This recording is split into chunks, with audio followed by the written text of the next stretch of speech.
नमस्ते बच्चों। आज मैं आपके लिए हिंदी व्याकरण से एक और नया टॉपिक कारक लेकर आई हूँ। इस वीडियो में एक ऐसा उदाहरण लिया गया है जिससे हम एक ही उदाहरण से कारक के पहले 7 भेदों को समझ सकते हैं। इसके अलावा हम जानेंगे कि विभक्ति एक होने पर भी कारक अलग कैसे होते हैं, उनकी पहचान कैसे की जाती है। तो आइए शुरू करते हैं। सबसे पहले कारक किसे कहते हैं? संज्ञा या सर्वनाम के जिस रूप से वाक्य के अन्य शब्दों के साथ उनके संबंध का बोध हो उसे कारक कहते हैं। जैसे राम ने खाना खाया, सीता ने पत्र लिखा। वाक्य में आए शब्द एक दूसरे से बंधे हुए होते हैं और प्रत्येक शब्द का क्रिया से किसी न किसी रूप में संबंध जरूर होता है। विभक्ति चिन्ह या परसर्ग संज्ञा, सर्वनाम तथा विशेषण के आगे लगे प्रत्यय जिससे उनका संबंध क्रियापद से पता चलता है, विभक्ति चिन्ह या परसर्ग कहलाते हैं। जैसे ने, को, का, के लिए आदि। कारक के 8 भेद होते हैं। कर्ता कारक, कर्म कारक, कर्ण कारक, संप्रदान कारक, अपादान कारक, संबंध कारक, अधिकरण कारक, संबोधन कारक। कारक की पहचान के लिए यहाँ कारक के नाम के साथ उनके विभक्ति चिन्ह और उनका अर्थ दिया गया है। इसे अच्छे से समझते हैं। सबसे पहले कर्ता कारक किसे कहते हैं? वाक्य में जो शब्द काम करने वाले के अर्थ में आता है अर्थात क्रिया को करने वाला कर्ता कहलाता है। कर्ता की विभक्ति ने होती है। जैसे मोहन खाता है, नेहा ने पत्र लिखा। यहाँ कार्य को करने वाले मोहन और नेहा हैं, इसलिए मोहन और नेहा ने कर्ता है। कर्म कारक जिस संज्ञा या सर्वनाम पर क्रिया का प्रभाव पड़े अर्थात वाक्य में क्रिया का फल जिस शब्द पर पड़ता है उसे कर्म कारक कहते हैं। कर्म कारक की विभक्ति को है। जैसे माँ बच्चे को सुला रही है, राम ने रावण को मारा। यहाँ बच्चे और रावण कर्म कारक हैं। कर्ण कारक जिस वस्तु की सहायता से या जिसके द्वारा कोई काम किया जाता है उसे कर्ण कारक कहते हैं। कर्ण कारक की विभक्ति से है। जैसे हम आँखों से देखते हैं, राम ने रावण को बाण से मारा। यहाँ पर देखने का कार्य आँखों से और मारने का कार्य बाण से किया जा रहा है। संप्रदान कारक जिसके लिए कोई क्रिया की जाती है उसे संप्रदान कारक कहते हैं। इसकी विभक्ति को के लिए है। जैसे शिष्य ने अपने गुरु के लिए सब कुछ किया, गरीब को दान दीजिए।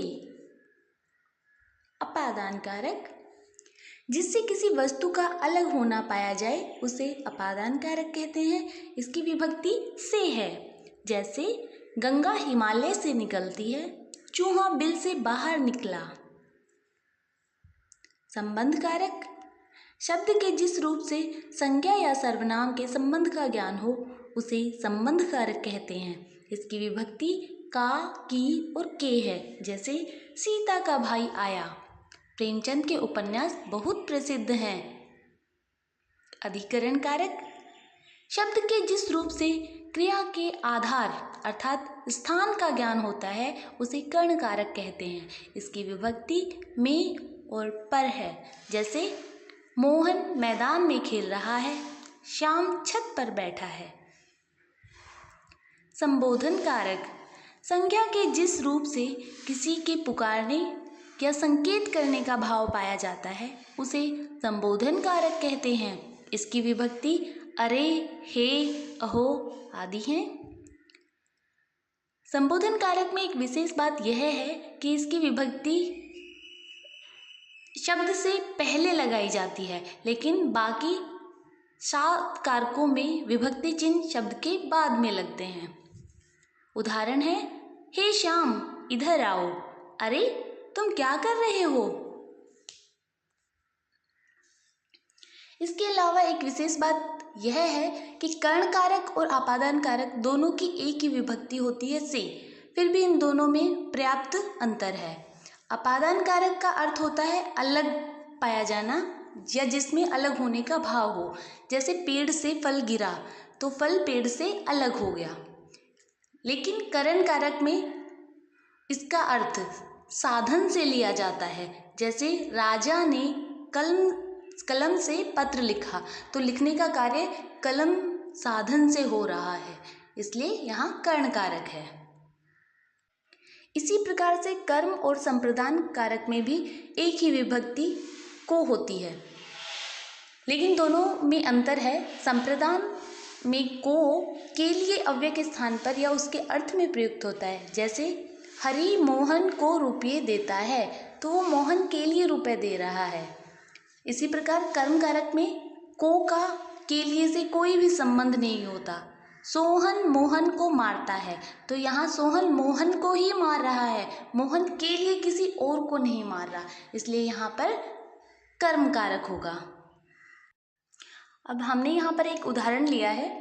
राम ने रावण को बाण से सीता के लिए लंका से निकालकर अपने भाई के साथ युद्ध भूमि में मारा। तो यहाँ पर कार्य को करने वाला राम है, तो राम ने कर्ता, क्रिया का फल जिस पर पड़ रहा है रावण को, तो रावण को मारा जा रहा है तो उसका फल रावण पर पड़ रहा है, तो कर्म हो जाएगा रावण को। किस साधन का प्रयोग किया गया, बाण से मारा गया, तो बाण कारण कारक हो जाएगा। किसके लिए क्रिया की गई, सीता के लिए की गई, तो सीता के लिए संप्रदान कारक। लंका से निकालकर, यहाँ पर अलग होने का भाव है इसलिए अपादान कारक। अपने भाई के साथ, अपने भाई यहाँ पर संबंध दिखाया गया है इसलिए संबंध कारक। युद्ध भूमि में मारा, किस जगह पर मारा गया, कौन सा स्थान था, युद्ध भूमि, इसलिए युद्ध भूमि में अधिकरण कारक। और संबोधन कारक वह होता है जिसमें संकेत भाव हो, किसी को पुकारा या बुलाया जाए। आज के इस वीडियो में इतना ही। धन्यवाद।